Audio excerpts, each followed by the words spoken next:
It's the Morning Brew with Elle Dawson and Gillian Robertson. Brought to you by Fight Bananas.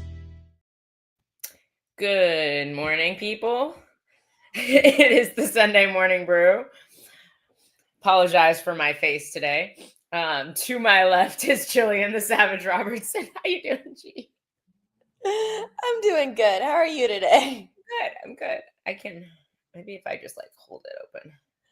There we go. I can see you guys better. That fight life, man. We're here. We're at them. It's Sunday. Nobody's allowed to hit me in the face today. But UFC Perth. Let's talk about UFC Perth because it was solid. Like for how do I put this? I do feel like how quite often we see like when these cards go to these countries that have really big fan bases, that maybe aren't normally MMA countries. SG said, "Whoa, morning, SG." That aren't necessarily fight countries. Like I feel like when you go to Brazil, Brazil is a fighting country. I wouldn't necessarily call Australia a fighting country. So like I do think it's getting there, but you definitely get like we see like Jamie Malarkey comes out of the ocean once a year to be on a UFC Perth card, and they usually give him a really favorable matchup. And so I do think we saw maybe some more one-sided matchups on this card, but overall it was a fun fight night. There were lots of finishes. I'll give it a C plus. Yeah, B minus, C plus, C plus. What do you think? Australia actually currently has the most UFC champions right now. True.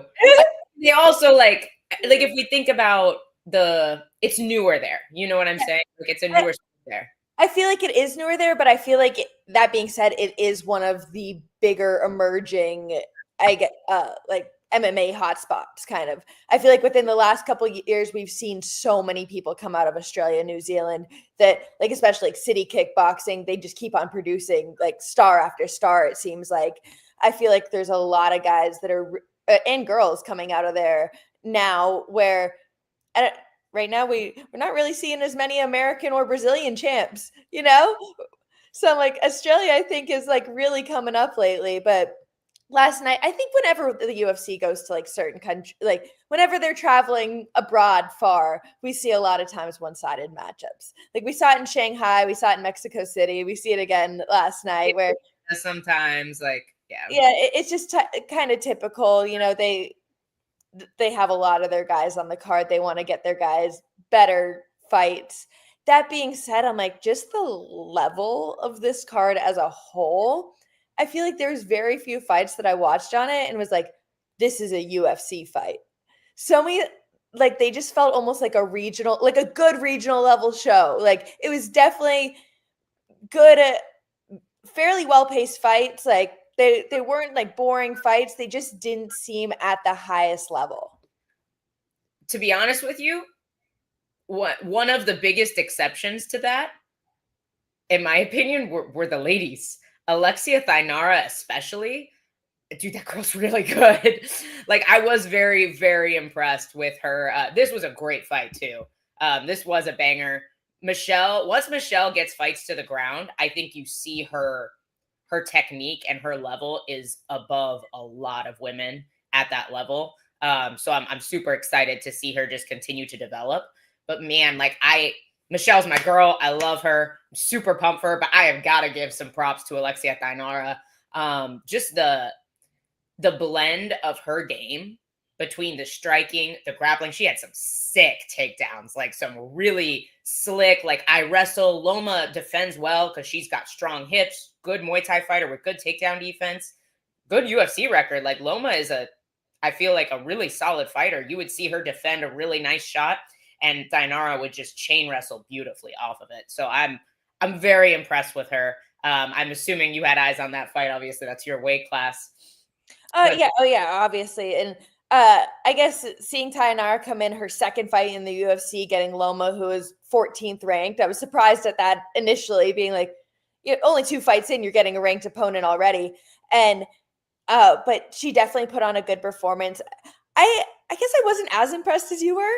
I think she had a good first round. She really slowed down a lot after that in the second and third. Just kind of was very, I don't know, just pushing her up against the cage more than anything else. I feel like in the second and third round. First round, I feel like she did have a good performance though.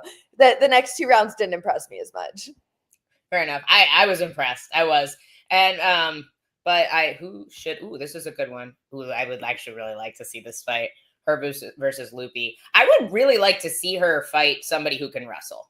Like who is known for having good wrestling. And I think Loopy Godinez is a very well-rounded fighter. I know she doesn't always wrestle as much in her fights now, but she definitely has the capability and the defensive wrestling. She's 14. Where's Loopy ranked? Do you know? That's your division. Yeah. Should I know everything? You should know, Gillian. I'm not 100% sure about Loopy. I'm not sure either. I also want to go back to this because I keep seeing this pop up. People are saying flyweight versus featherweight. Yeah, I mean, Carolina missed weight a lot at 125, or maybe just once. Twice. Carolina missed weight for her last fight, and then her opponent got cut. Oh, for real? Yeah. Was that the Yarenko or the Pudilova fight? No, when she's supposed to fight Montana De La Rosa. Oh, right. That the fight didn't happen. Did Montana say no? Is that why they cut her? Yeah, Montana said no, and they cut her and gave Luana another chance. And I'm like, is that fair? I mean, probably not. Montana De La Rosa is 6-5 in the UFC. Luana Carolina was 6-3, now 6-4. So we'll see. She moved up to 135. I will say Michelle is a very small featherweight. Michelle is a true bantamweight. I don't think she is killing herself. She even came in a little bit under. She actually came in lighter on the scales than Luana Carolina did. So I don't think I think Michelle has always been a 135er. She just didn't have that option to fight at 135 in the PFL. And there's no way that girl is making 125 because she is a beefy girl. Girl's got some freaking muscle on her. But looking like the KO from Olberg got her too. I got elbowed in the eye at sparring yesterday, guys. That's all. I'm fine. But this was the one I wanted to pull up. This was I know there was a comment I missed. Guys, the crowd was quiet because there was no crowd. No one was there. And I have no idea why the UFC decided to do this. I usually understand their decision making, but who is going to buy a ticket to the fights that start at 6 a.m. regionally? That would have the main card starting at 9 o'clock in the morning. I don't know why, but I know the English fans would. I feel like they always have their cards super early. Clearly did not. But yeah. The UK fans, Jake, I see you in the comments. The UK fans are crazy. Yeah. I'll watch UFC 40. This is gonna be. I'm surprised there's no Grant beating me jokes in the comments yet. I'm sure somebody will come through with that.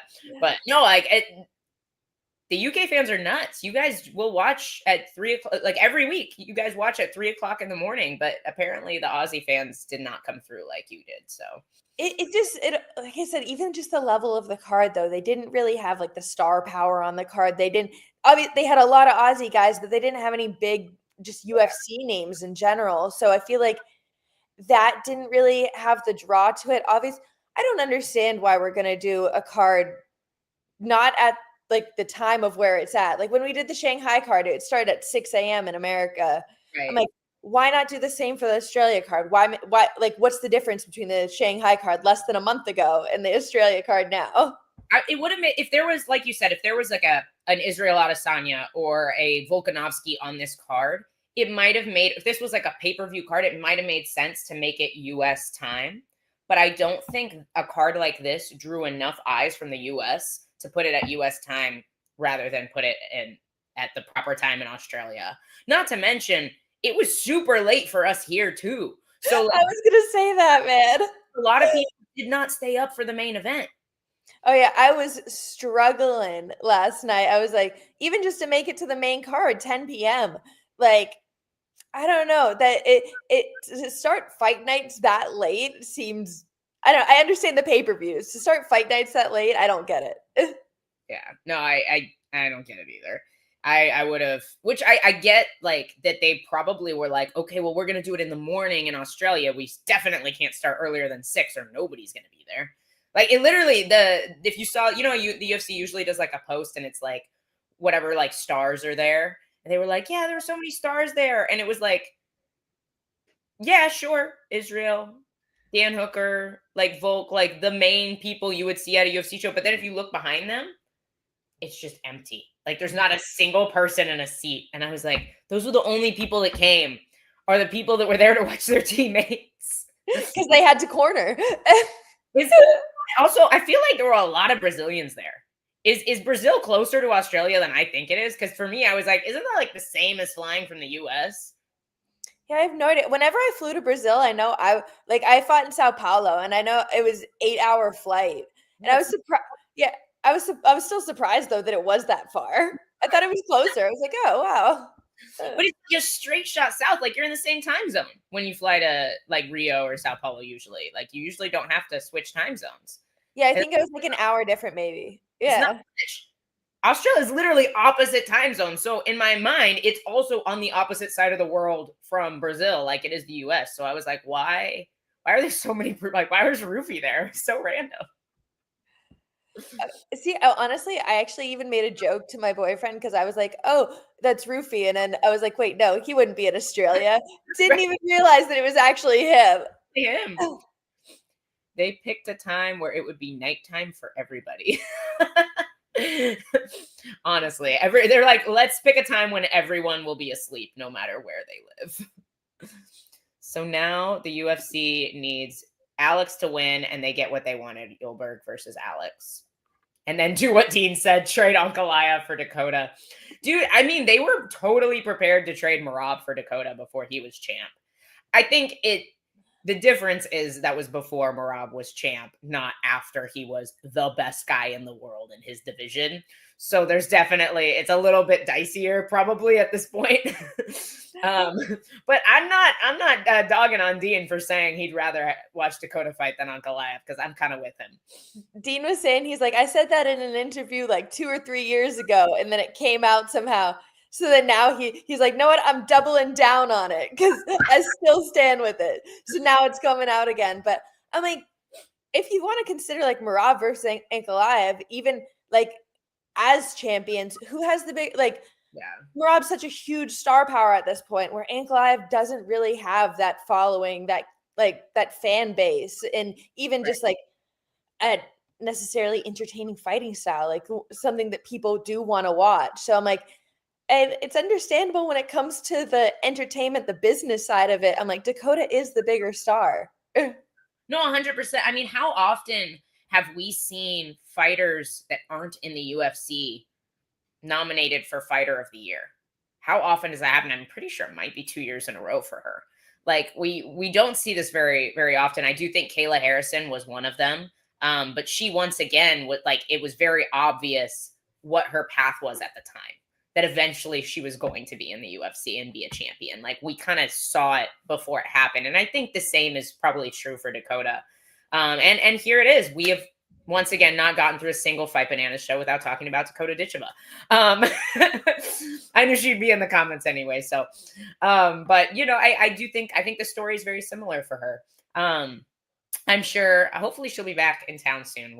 We'll have her. We need to have her do a morning brew with us. That's what we need to do. That'd be fun. But let's get back to UFC Perth.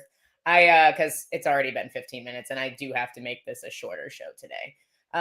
But I definitely think you're right with the level. One of the fights that stood out to me the most on this was Colby Thickness, that's his last name, versus Josias Musasa. One guy, so way better striking, nothing on, like, decent takedown defense, but once he was on the ground, like white belt level grappling off his back. Other guy just getting his absolute ass beat on the feet, has nothing on the feet, really solid on the ground, like just polar opposites, right? Absolutely loved that fight from both sides. Honestly, I became such a huge fan of Musasa in that fight. Just the way that he throws his strikes, you hear that. Every single punch is like thudding when it lands. I was like, that dude, I wanted to see that fight on the feet the whole time. Every time they got on the ground, I was like, dude, just explode, just get up. I'm like, you're athletic enough, you can just do it, just get up. I'm like, It probably is. It's just, I think, a lack of knowledge there. yeah, but I'm like, that dude, he can strike. He's got, even when he was like, he was getting into some wrestling position, just throwing him off and striking off it. I absolutely fell in love with his striking style. And like Colby Thickness looked great on the ground. Anytime he did get it to the floor, was able to just work his game. But Musasa was the star of that for me. I'm like, even when he was losing, I was like, come on, get up, get up. So, how did you score that fight? I definitely I scored it Colby winning. Okay. I actually gave it to Musasa. And I do think it was close. I just felt like I thought Musasa very clearly won. Obviously lost the first. Like the first 2 rounds were super easy to score, right? Colby won the first. Smashed him on the ground. Musasa definitely won the second. Colby couldn't really get him down that much in the second round.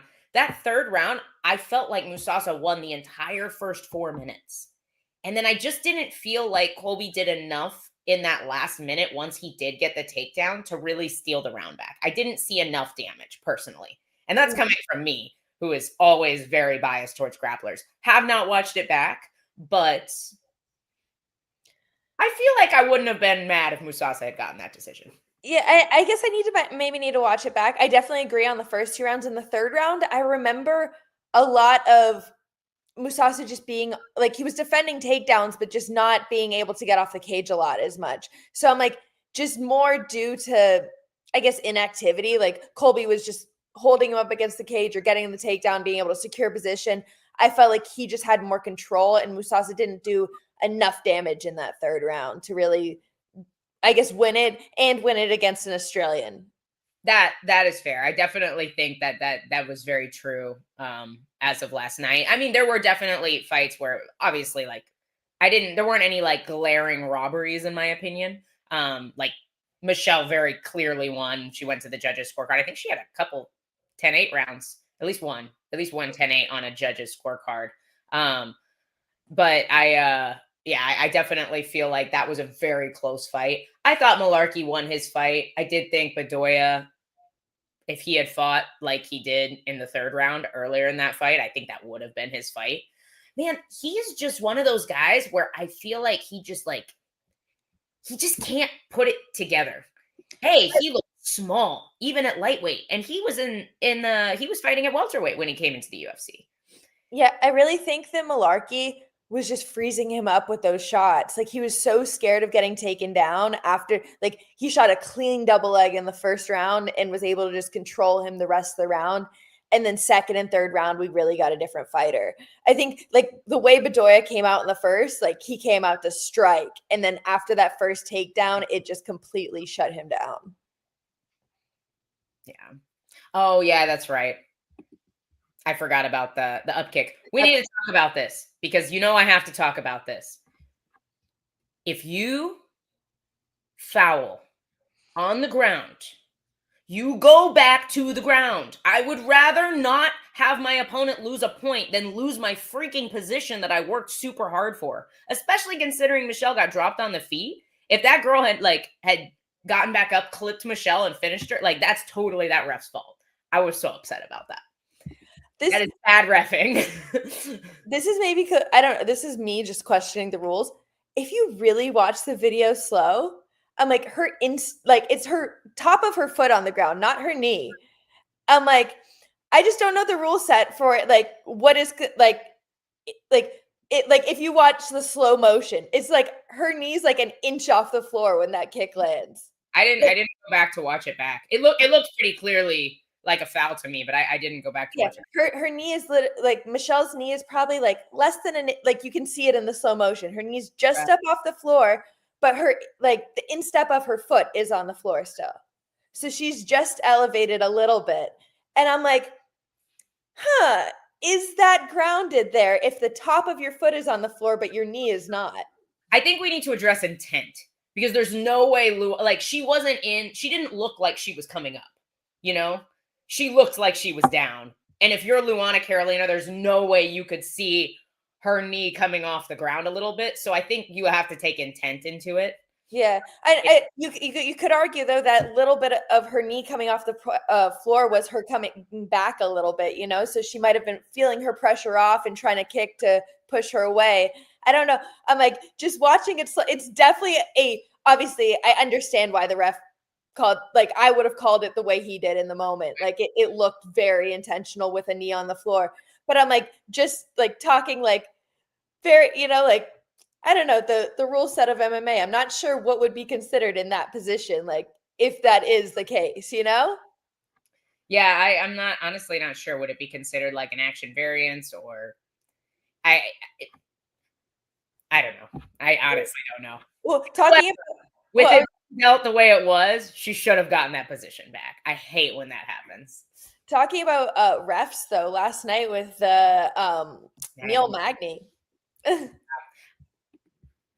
I am a huge Neil Magny fan. I think he's a great guy. I think he's a great fighter. Sir, you have 50 professional fights. You should freaking know better. You should know better. You do not let your arm go limp, especially an arm you do not need to fight the choke. That arm should be giving a thumbs up. That arm should be active. You should know better. And one of the commentators made the argument, which I could kind of see maybe. He said he might have been moving his arm, trying to get like a little bit of space, like trying to create, I don't like it, maybe just like change the angle, knowing that there is short time, knowing like just trying to survive a little bit. I don't know. I'm like, do it with a thumbs up. I don't know. I guess I've never been in that position too, to be like, I've had to give a thumbs up in a fight in the UFC where it's like that high pressure, just thinking of it instantly instead of thinking of like, personally, I think I would just think of defense more than anything else. Like, but I don't know, just such a weird scenario to have your fight called and to get up and celebrate for a couple seconds. You're like, yes, it's over. Then be like, wait, no. I still have to do 2 more rounds because he actually wasn't out. The ref messed up. Like, because the ref definitely screamed. He's like, he's out and called it. And then he goes over to the corner. He's like, no, the fight's still on. So like the ref was like, oh, my bad. Which like probably a mistake on the ref for not waiting. Like, okay, the bell's about to go. If he's actually out, you'll see it after the bell, right? So wait to call the fight until the bell hits because nothing's going to happen to him in the 0.5 seconds from you realizing he's out until Matthews lets go of the choke because the round's over, you know? So like, okay, let's wait. Let's address the situation. Then let's make a decision. Obviously, I don't think it affected the outcome of the fight in that the fight wasn't over. But I don't think like if it had gone to the end of the round and the ref hadn't called it, that the fight wouldn't have ended the way it did because Neil Magny is the best damn 3rd round fighter probably on planet Earth at this point. I was just going to say that you can't let that dude get out into the later rounds. I'm like, his last couple wins have all been, he's had very rough 1st and 2nd rounds, then come out and just dominated, gotten a finish in the 3rd. And I'm like, he does it over and over again. It's awesome to see. Like you said, he has how many fights now and just keeps on pushing out these wins and just shows what a true vet really is. No, 100%. And like I said, I'm a huge Neil Magny fan. I do think he should know better at this point in his career than to let his arm go limp there. But I'll address this comment from SG in a minute because that doesn't make any sense unless that's somebody else. But I can't not be impressed with him because to be honest with you, the first 2, like when we assessed this fight on Tuesday, I was like, I just don't see a path to victory skill set wise for Neil Magny. And I think that showed. Matthews was also, I had no idea he was Australian. In my mind, he's been like a good old American boy for like years. I completely forget that Jake Matthews is Australian all the time. But he like, Matthews had the sharper boxing. He did such a good job getting inside, staying out of the clinch for those first 2 rounds. And then, and just the wrestling and the grappling, he was flowing on top. His grappling looked absolutely beautiful. And it was exactly how I thought the fight was going to go. But Neil Magny he just doesn't go away. Jake Matthews, he reminds me kind of like he's taken like a page out of Dustin Poirier's book. Great boxing, jumping for the gilly. Like, but jumping very intelligently, I will say. Yeah, no, and even when the first time when he did get the guillotine in the first round, when he didn't but did, Neil was already past to side control, like essentially in a Von Flue position. Matthews was able to replace his guard and start getting that choke again where it was tight. Like it was definitely the point where it was a very threatening choke at that point where it like he was able to just like, I don't know, chain it together and be able to still utilize the guillotine even after Magny had already essentially nullified it. And I feel like the way he sits to it, like is the piece. Cause I think a lot of people, they just jump guard and they go straight back. He always sits to his like choking arm side hip deep. Like he is deep on that hip, which gets him very much on the side. So he's already ready to like to sweep, to scramble, to come up on top and utilize it. And I really, really love that. I'm going to have to steal some of that for my game. This is weird, right? Apparently Jack Hermanson, who is a massive middleweight, by the way, is going down to welterweight. And then Orolbai is going up and they are fighting. I mean, Orolbai is not a small lightweight by any means, but like, how the heck is Jack Hermanson making 170? Isn't he like old now? like kind of. Okay. I'll take your word for it, SG. I honestly have seen nothing about this. So I don't know. I also saw something, sorry to change the subject. I don't know if you saw this, but I only saw like one outlet post this, so I don't know if it's real. BSD and Beneil Dariush for 322. I don't know if that's set or if that's made up. Interesting matchup if it is set, but I don't know. I don't know. I haven't heard that one either. So we haven't heard anything. Sorry, SG. We kind of touched on Jamie Malarkey. We did not even talk about the main event yet, so I'll try to push us through this card and not let us get too distracted. It's my fault. I'm a little concussed. But we Cam Rouston, great showing. Honestly, very impressed with him. I think Andre Petrosky is a decently tough guy.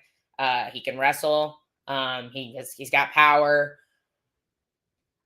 I feel like Rouston here definitely delivered. I think there's a lot of hype behind him. He's huge at middleweight too. It's super, super tall. So I feel like he's I'm interested to see what they do with him next. Because he's definitely an athlete. He's long, he can kick, he can kickbox. Like I'm interested to see who they give him next. I don't know who the plan is. There was somebody else I missed. Oh, I freaking love this heavyweight that was on the prelims. Paricchio. Oh yeah. Dude. I was going to say that the first time I've been excited for a heavyweight, and I don't know how long. We haven't had anything good, even in the heavyweight division, never mind coming into it, in a long time. I'm like, his striking just was crisp, got that knockout clean. Even like the way he was handling the wrestling, the takedowns, everything, just a great performance. I'm like, I haven't seen something like that from a heavyweight in a long time. No, I agree. And just his physique alone. 6'5".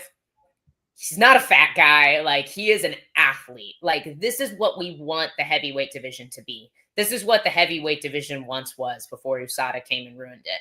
I'm really excited about this guy too. And to be honest, I'm interested to see if Elisha Ellison will go down to 205 because he's not a super big guy. And I think he may do better there. So I kind of hope he does go down to light heavyweight because I actually really like him as well. I just don't know that he's big enough to be a heavyweight, especially against a guy like Brando, who's 6'5" and a unit. Like massive. Unit. But got to give flowers to Navajo Sterling. I've always been really impressed with him. Belato's a decently tough guy. Solid chin. It was honestly a pretty fun fight. I thought Sterling looked good. I've seen people kind of being like, he was kind of meh, but like I thought he looked good. Like, he's new in the UFC. He only has 8 professional fights. I felt like he performed the way he should have, for somebody who's moving through that division right now. I don't know if you had any thoughts on that fight specifically. Bellato in his last 4 fights is now 1-1-1-1. That's too funny. Yeah.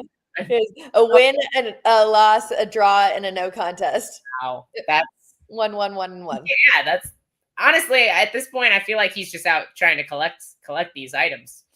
Yeah, got to go for the DQ next. Brando versus Derek Lewis. I think we give Brando some time to get his feet wet in the division, but I'd love to see that fight. I would.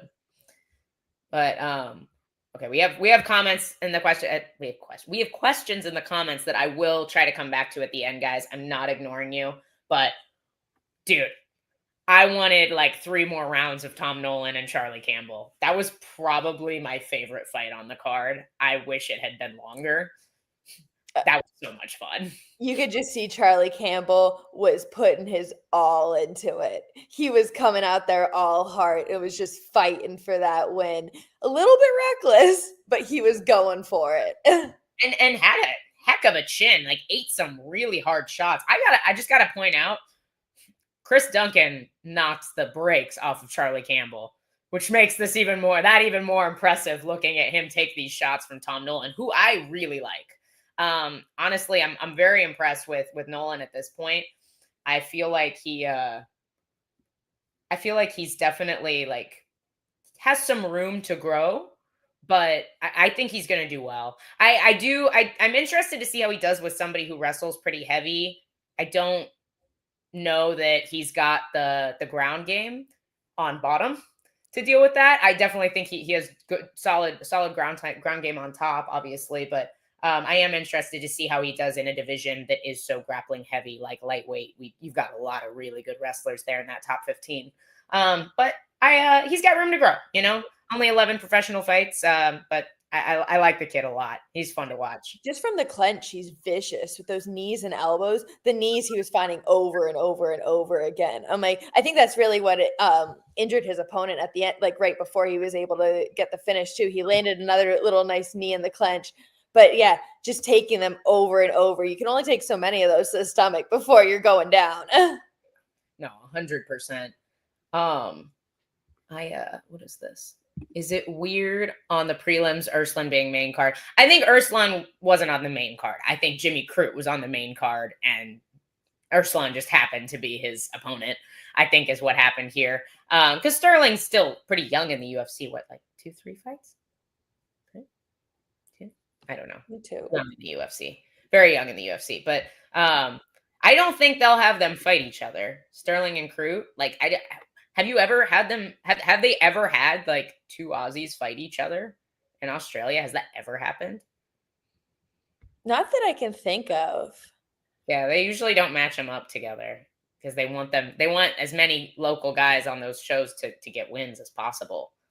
So it's a kind of a lose-lose situation. You lose a guy either way. But maybe. I could be wrong. Crute said he'll fight outside Australia. He's like 3-0 in Australia. I feel like he just doesn't fight that often. Every time I watch Jimmy Crute fight, at least his last couple fights, I feel like he always really impresses me on the grappling. And this one, obviously, we didn't get to see it that far. I'm like, his last couple fights, he kind of gasses out after that. But I'm like, usually his first round, he always looks so good on the grappling. And again, that's what we saw last night. I feel like he has a very dominant first round, comes out, his wrestling looks great, very technical on his grappling. And last night he was able to find the submission. I'm like, I want to say he has multiple first round finishes as well. So I think that's like his goal. That's his go-to. No, I agree. And honestly, like, he was in quite a bit of danger from Urslan in that, like, on the feet early. Like, I was like, oh, this isn't going to be close. Like Jimmy Crute's just throwing out naked kicks and eating hard shots. So I definitely, within the first like 30, 45 seconds, I saw the fight going differently. And as soon as the takedown happened, like you said, like, there's just the momentum completely changed. I think Urslan made some errors on the ground as well. I don't think it was like entirely just Jimmy Crute's grappling was so good. I definitely felt like there were some times where Urslan looked like he was almost up and just kind of went back down instead of like finishing that fight to the feet, if that makes sense. Or even just the finishing sequence in itself, that choke. I'm like, what was that?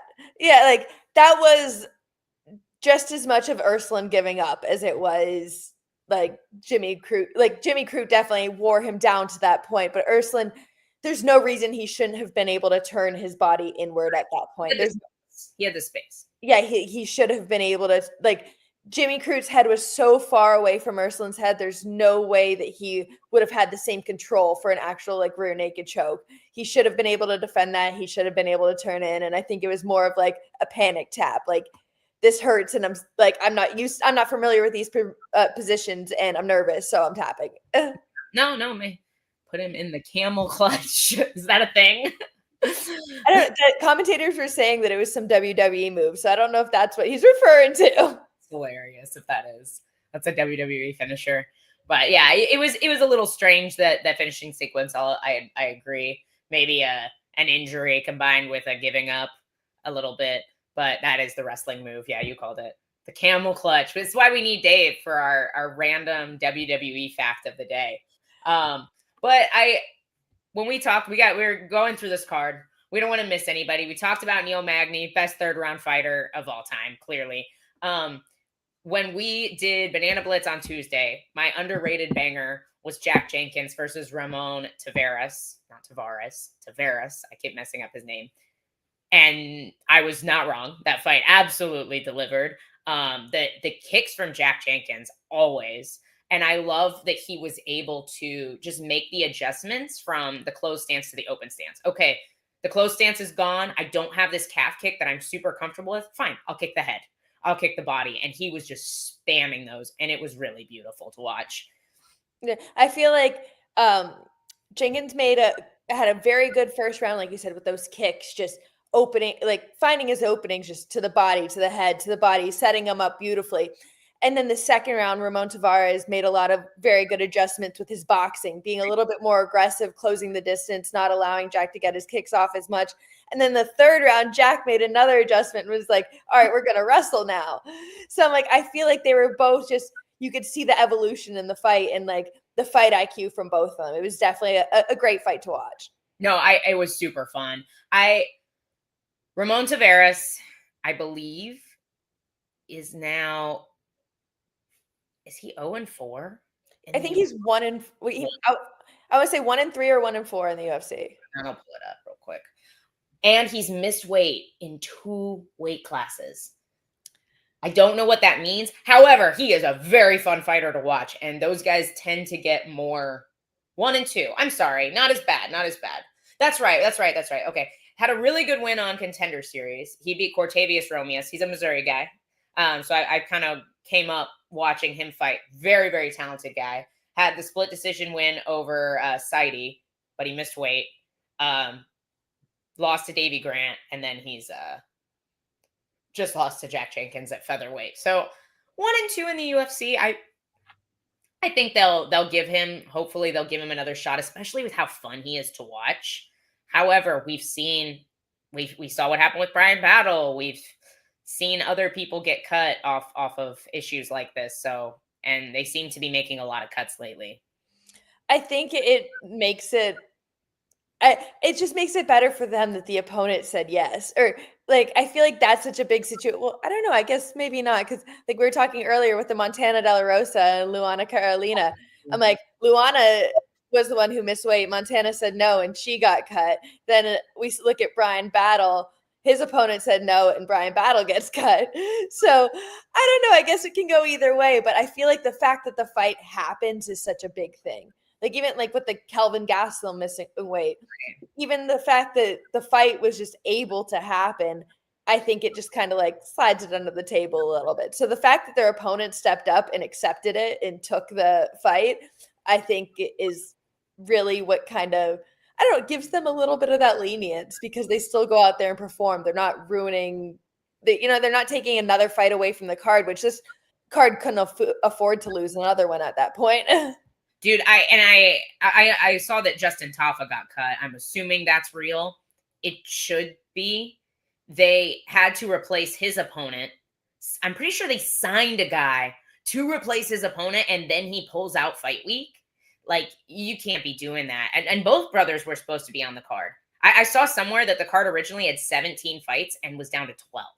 Yeah, well, that's what I was going to say. I saw 16 originally, but still similar numbers. That's a problem. And I do think lately, I think people have kind of realized that, like, it used to be people were like, I cannot pull out. The UFC will not let me keep my job. And people were a lot more just conscious of like working to stay on the card, even when they had injuries and things like that. And then I'm not sure what happened and what changed, but I feel like maybe it had something to do with the lawsuit that the UFC dealt with. Maybe contracts are a little bit different than they used to be, or maybe people just realize, like, if we all pull out when we're injured, they can't cut everybody, you know? And it seems like lately, everybody, like, so many people have pulled out short notice because of injuries. And I'm not saying fighters should not pull out when they are injured. That is not what I'm saying. I absolutely think fighter safety is important. But maybe we've overcorrected a little bit, where people are a little too comfortable doing that. And there's been some people that, and I hate to bring him up again. I think we talked about him recently, but Manel Kopp has been a guy like that, where he has just killed some cards having to pull out of main event spots and things like that. Whenever Dean's always talking about this to me, he's like, y'all said you were fighters. You guys said you were the baddest man on the planet. You got to prove it. You know, like, it doesn't matter. Like, I want to say Alex Bahia had like a broken toe going into when he took a fight on like a month's notice, but he's saying he's the baddest man on the planet, so he's going to do it. Like, I understand to an extent with like certain injuries, you can't take a fight, but also you're not going into a fight in perfect condition. You're going to be injured. You're not going to be 100% going in, and you kind of have to accept that as a fighter and like, just know it's the game. Gamrot's the only one willing to fight. Gamrot is scared of no one. That dude does not give a darn. Not one single bit. Like, he he is not scared of anybody. And Gamrot will fight anyone too. Like, I'm pretty sure Gamrot would fight his grandma in the UFC. Like, zero shits given. Anyone know why Norma Dumont? That's a random one. I hadn't seen her name come up. She fought not that long ago. Like, doesn't she have something coming up? I think so. Here, let's check. Yeah, I think she has something coming up. And then we have to talk about this main event, because I usually do that first, and we just kind of, I think everybody asking me why I look abused. Let's see. Yeah, she's fighting Ketlin Vieira in oh wow, nope. It has been a while. No, that's right. She was supposed to fight Raquel Pennington in September, and it didn't happen because Pennington got hurt. That's what I was thinking of. So no, she has not fought since September of 2024. So maybe she had an injury or something. But to be honest, I have not followed Norma Dumont's career that closely. But she's fighting Ketlin Vieira November 1st. So there you go, Nate. This main event, I think deep down in our hearts, we wanted Dominic Reyes to have this amazing Cinderella story, but we talked about this Tuesday, and I was like, man, if Dominic Reyes doesn't get knocked out, this is a winnable fight for him. But his chin is suspect, and Carlos Yulberg has freaking bricks for hands, and we saw it. The way he pulled Dominic Reyes into this combo at the very end, like, sorry, I keep getting distracted by the comment section. The way he kind of just kind of lulled him into this combo at the end was really beautiful, and he looked fantastic. Like, there's not really much to say. We got to see 4 minutes of this. Dominic Reyes looked very tentative. I feel like he didn't look, even just like physically, didn't look like he was like came in the best shape. Like, didn't look at kind of looks like that though, right? Yeah, I feel like he is, but I still feel like he looked, I don't know. He seemed a little bit, I don't know, I want to say like a little bit more like where he just didn't look like, I feel like he usually at least has like a little bit of a six pack, something like that. You know, it just didn't look like he was like in the best shape. I feel like he definitely seemed very tentative. Seemed like Ulberg was fainting a lot on the outside and just kept him like on ice skates on the out. Like, he was just sitting there like scared. SG's comment. He's a little fluffy. But Here. yeah, Olberg was definitely feinting a lot, keeping Reyes on ice skates, keeping him guessing, keeping him like scared to do anything, scared of what's coming next, and just waiting for the opportunity till he saw the kill and just went in for it. I don't think Reyes ever did anything to get any respect back. And especially after we saw the way he fought in his last couple fights, we saw that fire kind of come back out, you know? And I think maybe just the concern of Yolberg, he's so big, he's long, and he is scary on the feet. Like I gotta admit, like I would be scared to stand in front of that man. He's a scary dude. And so I think it was just made him a little bit more nervous to engage. And we just didn't see the same forward pressure and aggressiveness that we've been getting from Reyes over the last couple fights. And Yolberg, like, I think you see the same thing when people fight Izzy. It like, I think you think you're prepared, and then you get in front of a guy like Izzy who's so athletic and he's so twitchy, and you see the twitch and you realize how fast it is, and the feints freeze you because you're like, oh shit, you know, like there's just so much of that. I think Yolberg has a lot of that in his game as well.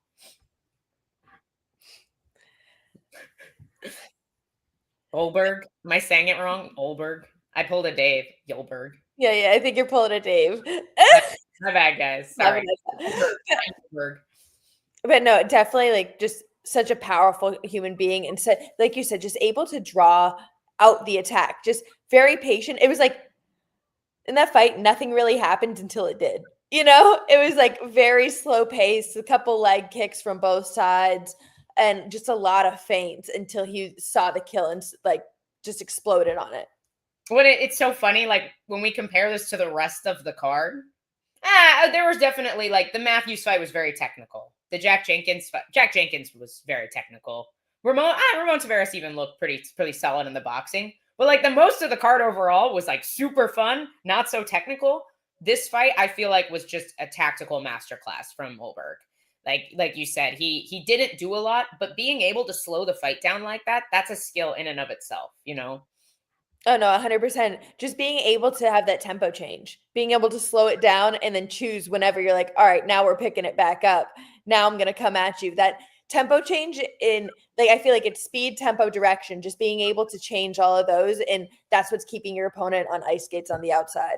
Yeah, no, 100%. For Olberg, like he's next in line for a title shot, in my opinion. Yes.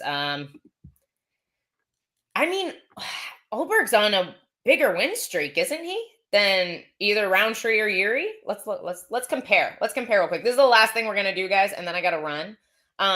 But we will definitely talk more about this on Tuesday, I am sure. So let's see. Olberg. I don't know why my brain wants to say Yolberg. It sounds like I'm saying like a German name when I say that. Okay. Yeah, dude. The dude hasn't lost since 2021. Since his UFC debut. That's what we're dealing with Olberg. Yuri has been a little more up and down. He is only losing to the best. But like, let's see what we're looking at lately for Yuri. Lately for Yuri, he's on a 1-fight win streak.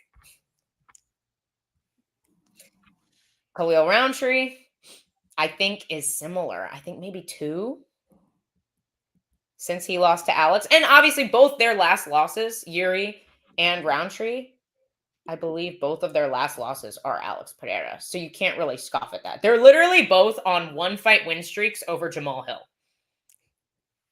So, like, I guess you could argue that maybe Olberg needs one more.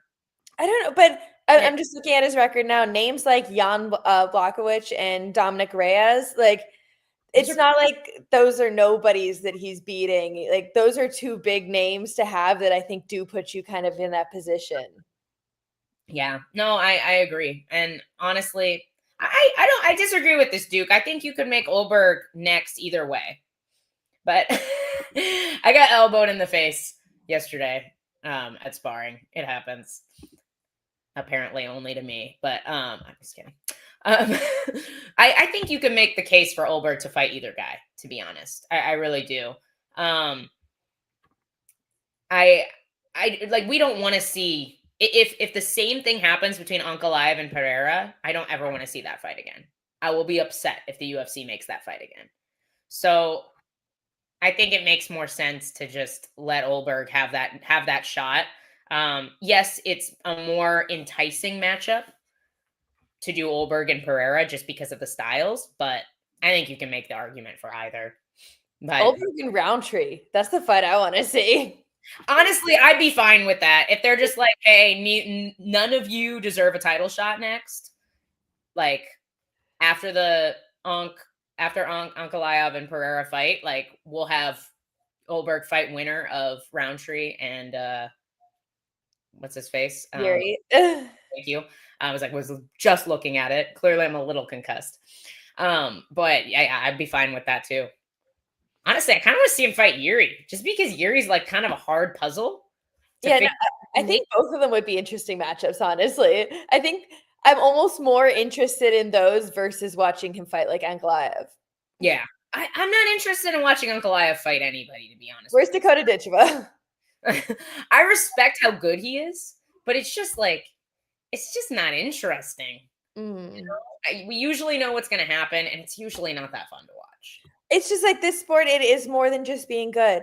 You do have like Marab's a good wrestler too, but he also knows how to make it interesting. He knows how to make it fun. He knows how to showboat a little bit too and make himself a good character and make himself a personality. I'm like, it is more than just being good.